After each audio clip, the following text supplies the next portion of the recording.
Hello అండి అందరికీ. రీసెంట్గా పాకిస్తాన్ చేస్తున్న పిచ్చి పనుల వల్ల నెక్స్ట్ ఇజ్రాయెల్ టార్గెట్ పాకిస్తాన్గా మారబోతుంది అని చెప్పేసి మనకైతే క్లియర్గా అర్థమవుతుంది. ఎందుకు నేను ఈ విషయం చెప్తున్నాను అంటే, ఖతార్ మీద ఇజ్రాయెల్ దాడి చేసిన తర్వాత అన్ని ముస్లిం కంట్రీలు కూడా పాకిస్తాన్తో సైనిక ఒప్పందం కుదుర్చుకుంటున్నాయి.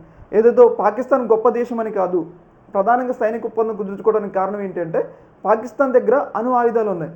అయితే పాకిస్తాన్తో సైనిక ఒప్పందం కుదుర్చుకుంటే ఆ అణు ఆయుధాలు కూడా తమకు వస్తాయని ఉద్దేశంతో ముస్లిం కంట్రీలు, ముఖ్యంగా గల్ఫ్ కంట్రీలు, సౌదీ అరేబియా, మిగతా ముస్లిం కంట్రీలు, అరబ్ కంట్రీలు అయితే పాకిస్తాన్తో సైనిక ఒప్పందం కుదుర్చుకుంటున్నాయి. ఇలా సైనిక ఒప్పందం కుదుర్చుకోవడం అనేది ఇజ్రాయెల్కి అస్సలు నచ్చదు. ఎందుకంటే అయితే ఈ ముస్లిం కంట్రీలన్నిటికి కూడా ఈ అణ్వాయుధాలు వచ్చినట్లయితే ఇజ్రాయెల్ అస్తిత్వానికి ప్రమాదం ఏర్పడుతుంది. ఇజ్రాయెల్ యొక్క లక్ష్యం ఏంటి అంటే ఏ ఒక్క ముస్లిం కంట్రీకి కూడా అణ్వాయుధాలు చేరకుండా ఉండటమే ఇజ్రాయెల్ యొక్క లక్ష్యం. అందుకోసం ఇరాన్ అణ్వాయుధాలు తయారు చేస్తుంటే ఇజ్రాయెల్, అమెరికా కలిసి మరీ దాడి చేసినాయి. అలాంటప్పుడు పాకిస్తాన్ ఫ్రీగా ఈ యొక్క అరబ్ కంట్రీస్ అన్నిటికీ కూడా అణాయుధాలు ఇచ్చినట్లయితే ఇజ్రాయెల్ చూస్తూ ఊరుకోదు కదా. ఎందుకంటే ఏదైతే ఈ ముస్లిం కంట్రీల దగ్గర అణాయుధాలు ఉంటే ఆటోమేటిక్గా ఎవరికి నష్టం?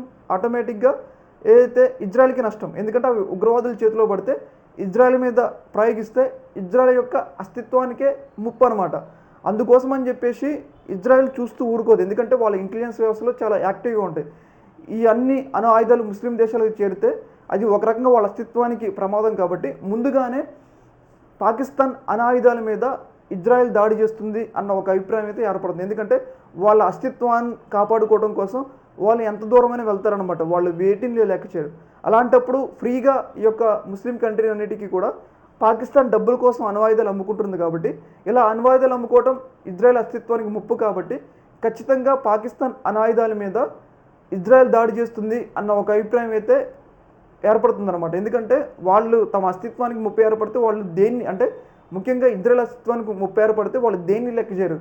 నో వన్ కేర్ అబౌట్ అనమాట. అందుకోసం అని చెప్పేసి ఇలా సైనిక ఒప్పందాలు పాకిస్తాన్ కుదుర్చుకుంటుంది. కాబట్టి ఈ అన్ని అరబ్ దేశాలకి ఒకవేళ అణ్వాయుధాలు చేరితే తమ అస్తిత్వానికి ముప్పు. కాబట్టి ఖచ్చితంగా ఇజ్రాయెల్ పాకిస్తాన్ అణ్వాయుధాల మీద దాడి చేస్తుందన్న ఒక అభిప్రాయం అయితే వ్యక్తమవుతుంది అనమాట. ఈ యొక్క అంశంలో మీ యొక్క అభిప్రాయాన్ని కూడా కామెంట్ సెక్షన్లో తెలియజేయండి. ఓకే మరి, థ్యాంక్ యూ.